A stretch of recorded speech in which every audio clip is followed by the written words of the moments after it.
Alright, welcome to the new video. This is what's going to be inside the Sleeping Gods. I'm super excited to have got this because it went out of stock for ages. Everyone's been going on about this game. I've been trying to get it for months. My fiance was very nice enough to let me get it even though we're paying for a wedding soon. So I'm super excited to see what's inside. Just opening it up with you. This is the first game that I've ever bought by Ryan Lauket, but I've heard he's done a lot of good games like Above and Beyond and Far Under there. Oh, some other games, I'm not sure of the names to be honest. I've not played them, but I've heard a lot of his other games are really good as well. And some people have been saying amazing things about the story aspect of this game. And first things first, obviously the art on the front, which kind of covers around the sides as well, as you might be able to see here, comes up and round, is beautiful. And I've heard that it's also done by Ryan himself. So not only has he made a game that's stunning, the art also looks amazing. And look at this beastie under the sea. Looks like he's gonna come and F you up. And then there's stuff on the sides. The box itself is very heavy. It's heavier than I thought it was going to be. I'd heard it was a big game, but I didn't expect it to weigh this much. It's a small box as well, smaller than the Gloomhaven, but I feel like it's similar in weight. So let's see what's inside. This looks a bit like a notebook kind of thing. So here's you got some map stuff and your map for travelling around in. I've seen pictures of this, and if this is the main map, it's a bit smaller than I thought it would be. This is not quite A4. The A4 would be maybe right to the top of this box here. So it's actually a bit shorter than what I expected, more squared paper, which is surprising, but it's not a big deal. It's really nicely illustrated, like that tornado-y thing. Then we have a rule book, which looks quite thick, feels quite big, and a quick start guide and some little bits inside. No idea what this is. Setup, new campaign, what the pieces are, and this bit of card, I don't know. Oh, achievements. So you get like an achievements list, so you can tick off some of these achievements as you go, see if you unlock any of these cards, and then see what ending you get at the end. Obviously I have no idea how all this works yet, but hopefully I'll figure it out as I go. Explanation of the rules and stuff. Seems like a thick book, but it does say on the front that you can watch it played with Rodney, so I'm hoping that that will be easier to do than reading through all of this, although I'm sure I'll have to read some of it. There's a quick start guide, obviously useful for setting up a new campaign and get yourself going. And then, oh, this is big. I don't know what this is, but it's heavy. Like notes and, oh. So this has got to be your story stuff, I guess. Yeah, storybook.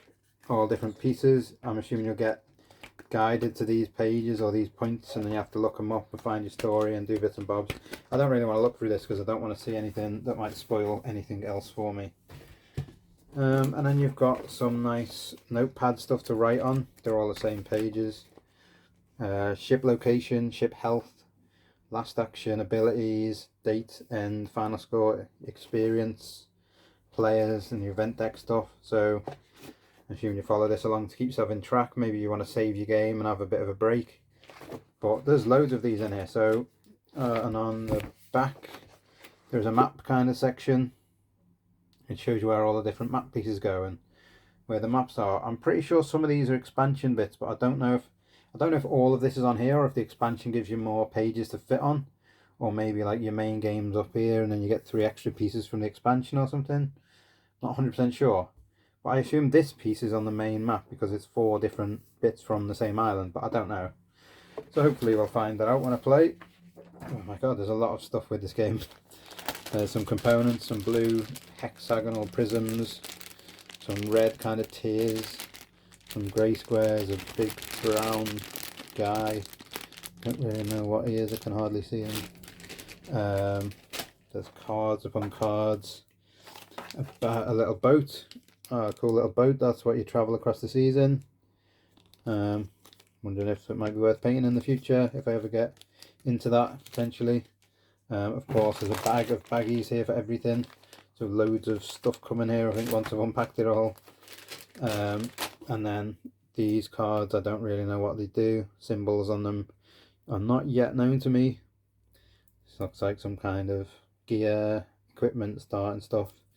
And then you've got, like, this is triage, fatigue and stuff. And these are, she looks a bit creepy, enemies, I guess. Hopefully you don't have to fight her straight away. She looks a bit weird, and I have no idea what this is. Some kind of scroll on it, so maybe a story deck of stuff, don't know. And then there is a box for used quests. So if you've got any used quests, they'll go in here. It's an empty at the minute. Underneath here, underneath there's some punch board. I didn't see that before. And then this box is heavy. It feels, it's magnetic, yeah. Magnetic only on one side. There is a ton of cards in here as well. With lightning on, timber traders or something, and all sorts of stuff in here. Let's see if I can drop that down and show it off a bit better. That's what the box looks like, and then inside are all these decks of cards. Ignore a hazard, minus a health, similar symbols on the back. Adventure cards, search and hive and sage and Moira. I don't know what all these mean. But these are quest things on the back, it says quest. These four are all quest decks. These two are adventure decks, and this one is don't know, something to do with trades and stuff. So this can come out of the box for now. I'll put these all in here, figure out what they all are for later. And then let's see what's underneath punchboard wise. Oh, a bit of punchboard for the ship and other things, and your characters. Some quite nice sized bit of character things. Maybe you can put pieces on there when you get resources and stuff. Fruits and veg and all these weird symbols that I have yet to discover. It looks like your people have got strength and different types of things, and then there's a load of punchboard there with all items and stuff on. Captain token and +1 on it. All venom and all sorts of status ailments. Yes, there's a lot of cool stuff in here. I will get to fully unpacking that later, but loads of stuff. Very heavy box, incredibly heavy, that thing. That's what's weighing it down mainly. And all the cards in there, and then you've got all your pieces. So I hope you've enjoyed the insight into what's inside the box. What are your thoughts on Sleeping Gods? Have you played it yet? Is it as good as everyone says? I will be doing a review at some point, so hopefully look out for that. And leave some comments, and a subscribe would be great if you can and you like the video. Thanks for watching, guys. See you soon.